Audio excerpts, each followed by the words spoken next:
Hi friends, ఇదిగోండి ఇవాళ మా అక్క వాళ్ళ ఇంటికి వచ్చాము. మా అక్క నా చేపల పులుసు బాగుందన్నానని మా కోసం వండుతుంది చేపల పులుసు. ఇందులో మెంతులు వేసింది, జీలకర్ర ఉల్లిపాయలు పేస్ట్ పట్టింది, కరివేపాకు వేసింది. కొంతసేపు ఇలా మగ్గిన తర్వాత మళ్ళీ ఏం వేసిందో చూద్దాం ఫ్రెండ్స్.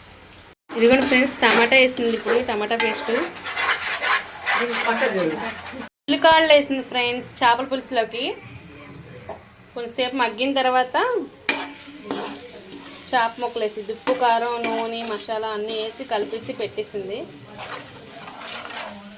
శాంతి శేఖర్ కుకింగ్ ఛానల్ సబ్స్క్రైబ్ చేసుకొని లైక్లు కొట్టండి, షేర్ చేయండి, ఫాలో అవ్వండి ఫ్రెండ్స్. ఈ వీడియో కింద ఇంకా చాలా వీడియోస్ ఉన్నాయి, అవన్నీ షేర్ చేయండి, చూడండి చివరిదాకా.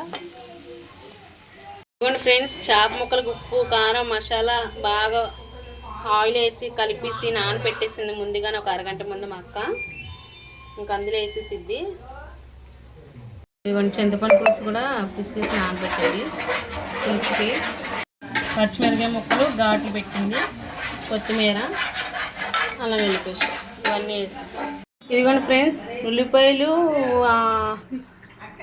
మొత్తం పేస్ట్ అంతా మగ్గిపోయిన తర్వాత చేప ముక్కలకు ఉప్పు కారం కలిపిందని చెప్పాను కదా, అవన్నీ కలిపేసిన తర్వాత మగ్గిన తర్వాత ఇలా వేసేసింది. వేసేస్తుంది మా అక్క.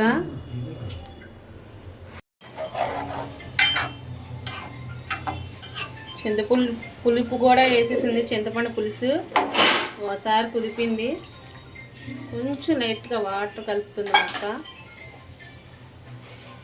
కొంచెం ఉప్పు, కళ్ళుప్పు, ఉప్పు సరిపోకపోతే దిష్టి తీసేస్తుంది ఫ్రెండ్స్. వేస్తుంది అనుకున్నాను. చూడండి ఫ్రెండ్స్, ఉడుకుతుంది పులుసు, ఇంకొంచెం దగ్గరికి అవ్వాలి. అబ్బా మంచి స్మెల్ వచ్చేస్తుంది బాగా. మా అక్క బాగా వండింది ఫ్రెండ్స్. చేపల పులుసు చెయ్యాలంటే మా ఫ్యామిలీలో మా అక్క, నా తర్వాత అంతే. ఎంతో టేస్టీ అయిన చేపల పులుసు ఫ్రెండ్స్. సరే ఎంత బాగుందో, స్మెల్ మాత్రం సూపర్, 7 ఊర్లకి వెళ్ళిపోతుంది. ఫ్రైకి ముందే ఉప్పు కారం మసాలా అల్లం వెల్లుల్లి పేస్ట్ అనేది కలిపేసి పెట్టేసింది. చేపల ఫ్రై బా స్మెల్ మాత్రం సూపర్ అక్క. భలే చేస్తున్నామే వంటల మట్టికి.